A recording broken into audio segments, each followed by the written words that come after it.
প্রিয় খামারি ভাই ও বোনেরা, আসসালামু আলাইকুম। দেশ ও দেশের বাইরে থেকে যারা আমার এই ভিডিওটা দেখছেন তাদেরকে জানাই আন্তরিক শুভেচ্ছা ও অভিনন্দন। দীর্ঘ 13 মাস যাবৎ আমি এই ব্রয়লার মুরগি লালন পালন করে আসছি।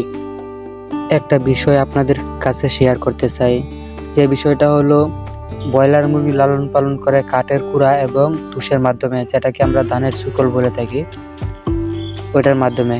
কিন্তু আমি লালন পালন করতেছি বালুর মাধ্যমে, যেটা নাকি প্লাস্টারের কাজে ব্যবহৃত হয়, ওই বালুটার মাধ্যমে। আজকে আমার মুরগির বয়স 16 দিন।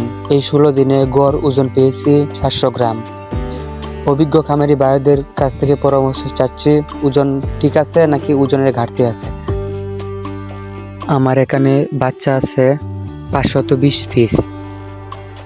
ওই 520 পিস বাচ্চা এক ঘরে রেখেছিলাম, যে ঘরে 400 পিস বাচ্চা বিক্রি অবধি রাখা যায়। কিন্তু আজ দেখতেছি 16 দিন বয়স হওয়ার পর 520 পিস বাচ্চা ওই ঘরে আটতেছে না বিদায় আমি অন্য এক ঘরে স্থানান্তর করে এনেছি। যে ঘরে আমি বাচ্চাগুলা স্থানান্তর করেছি, ওই ঘরটা আগে কেমন করে পরিষ্কার করে এবং লিটার কেমন ভাবে সাজিয়েছি, খাবার পাত্র, পানির পাত্র কেমন করে সাজিয়েছি, ওই বিষয়টা এখন দেখানোর চেষ্টা করব। চলুন দেখে আসি।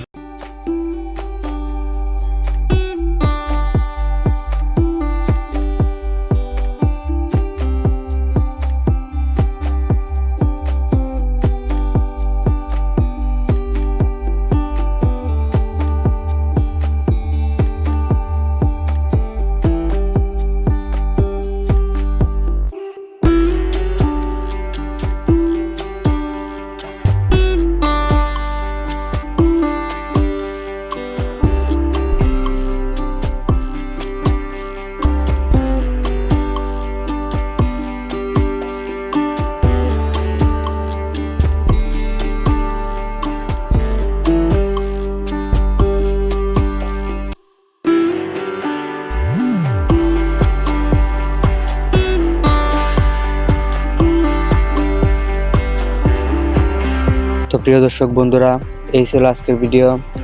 যদি ভিডিওটি ভালো লাগে তাহলে চ্যানেলটি সাবস্ক্রাইব করবেন এবং ভিডিওটিতে একটি লাইক দিবেন। আমার মুরগি লালন পালন করাতে যদি কোনো প্রকার ভুল হয়ে থাকে তাহলে আপনারা অবশ্যই ধরিয়ে দেওয়ার চেষ্টা করবেন। সকলে ভালো থাকবেন। আল্লাহ হাফেজ।